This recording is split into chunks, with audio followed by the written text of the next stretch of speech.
Bonsoir à toutes et à tous, on espère que vous avez passé un bon été. C'est la rentrée sur LMTV et c'est reparti pour une année d'infos. Au sommaire de ce lundi 26 août, J-2 avant les Jeux Paralympiques et 2 Sartois participent au relais de la flamme ce lundi. Ils nous partagent leurs émotions et leurs motivations. De montrer que l'activité physique ou sportive peut être accessible à tous. Premier été encourageant pour Jeanne et Romain. À 22 ans, ils ont racheté le camping municipal de la Ferté-Bernard et les touristes ont été au rendez-vous. Donc on est relativement satisfait finalement parce qu'on dépasse nos objectifs. Le MSB ouvre son entraînement à la presse à un mois de la reprise du championnat. L'occasion de découvrir la méthode insufflée par le nouveau coach Guillaume Vizade. Et retour sur les 24 heures vélo Skoda qui avaient lieu ce week-end. Une édition sans surprise. À 2 jours du départ des Jeux Paralympiques de Paris, 2 Sartois portent la flamme à Vichy. À commencer par Claire Malbos, présidente d'un club de randonnée pour personnes à mobilité réduite. Montrer que l'activité physique ou sportive peut être accessible à tous et que moi je le fais au nom de la randonnée, notamment la randonnée sartoise, et c'est au titre de toutes les randonneurs et les randonneuses, j'ai envie de dire cabossés ou non. Les relayeurs parcourent près de 200 mètres chacun. Claire s'est équipée d'un fauteuil tout-terrain. J'ai un fauteuil roulant de randonnée qui est tout à fait prévu pour pouvoir passer des petits cailloux, des racines. On ne reste pas bloqué sur le moindre obstacle. Jean-Charles Rioton, l'encadrant de l'Annie Bré Tennis Intercommunal, participe aussi au relais de la flamme paralympique. Après avoir porté sa jumelle le 29 mai 2024 à Mayenne, les Jeux Paralympiques représentent une nouvelle motivation pour ce relayeur. On essaie vraiment de médiatiser autant les personnes en situation de handicap qui sont des véritables modèles et des véritables valeurs de respect, de dépassement de soi.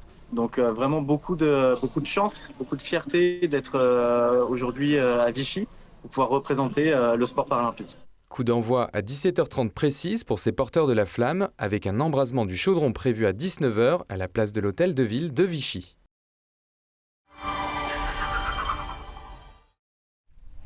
Si des vacanciers sont déjà partis, le travail continue pour Jeanne et Romain. À 22 ans, le couple achève sa première saison à la tête du camping de la Ferté-Bernard. Ouvert depuis le 1er juillet, les 2 gérants se disent satisfaits. On est parti sur un nombre de nuitées assez bas en termes de clientèle et finalement on est sur un nombre de nuitées qui est supérieur à ce qu'on avait estimé. Donc on est relativement satisfait finalement parce qu'on dépasse nos objectifs. Donc la saison est plutôt bonne, on va dire encourageante, je pense que c'est le mot. Car il y a encore quelques mois, il n'y avait ici aucun camping-car ni mobil-home. Le couple a racheté l'ancien camping municipal, à l'abandon depuis plusieurs années. Un gros pari, mais réfléchi. Selon eux, le département a de nombreux atouts.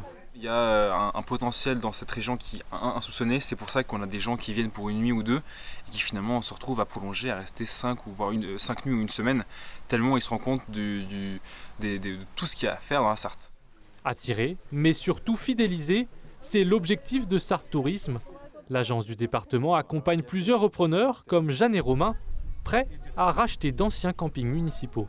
On développe plusieurs filières et notamment les campings. Alors les campings municipaux ont compris que c'était une vraie qualité professionnelle qu'il fallait avoir pour l'exploiter. Il faut savoir aussi qu'on développe la filière pêche et que là, par exemple, dans ce camping, on pourra à terme avoir des séjours de pêche puisque vous savez que l'objectif, c'est de prolonger le visiteur en Sarthe pour qu'il reste le plus longtemps possible dans notre territoire.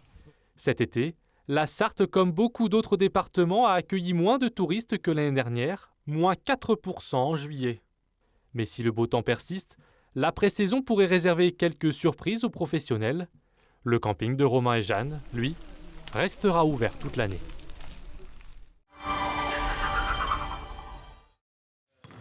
Oui, au MSB, tout a changé. À commencer par l'entraîneur Guillaume Vizade, nouveau visage sur le banc Manceau, venu avec son projet de jeu et sa méthode. On a démarré avec un bloc assez éprouvant en termes de course, en termes d'intensité, pour essayer de mettre le standard de l'entraînement assez haut. Et puis aussi sur la forme de quotidien, on essaye de bouger un petit peu les lignes sur le fonctionnement. Donc il y a des choses à mettre en place, mais au sortir des 15 premiers jours, on est plutôt satisfait du comportement des joueurs. Le coach va découvrir l'élite après 7 saisons passées à Vichy en Pro B, avec aussi une casquette de sélectionneur de l'équipe de France U20, double championne d'Europe en titre après son succès cet été. Et dans l'effectif, quelques joueurs le connaissent très bien. Ça va être la 3e année où je joue avec Guillaume, plus l'été qu'on a passé ensemble. C'est une super opportunité parce que forcément c'est un coach que je connais déjà et qui me connaît déjà, donc moi je sais ce qu'il attend. Déjà une équipe qui lâche rien, de la première à la dernière minute, c'est vraiment la mentalité du coach et de ses équipes de manière générale. Une équipe déterminée et soucieuse du détail. À l'entraînement aussi, on ne lâche rien. C'est impossible qu'il y ait un extérieur qui vienne et que tu te dises « non, je vais quand même continuer de défendre sur le 5 ». Critère d'exigence, je pense que c'est un indispensable de notre métier et je pense que voilà, j'ai des sujets où je suis très exigeant. Ce qui n'effraie pas non plus ceux qui évoluent au club depuis plusieurs saisons, bien conscients de la dimension physique exigée. C'est mon style de jeu, le fait d'être agressif et très intense. Et je pense que voilà, j'espère surtout m'éclater là-dedans cette année. On essaye de formater tout ce qui s'est passé l'année d'avant, oublier tout. Et c'est un nouveau recommencement et avons pareil de nouveaux objectifs pour cette année. De nouveaux objectifs pour le championnat qui débute le week-end des 21 et 22 septembre. Avec l'ambition à peine dissimulée de retrouver les playoffs. Première opportunité de voir le MSB version Guillaume Vizade ce mercredi 19h à la salle Robert Jarry contre Blois.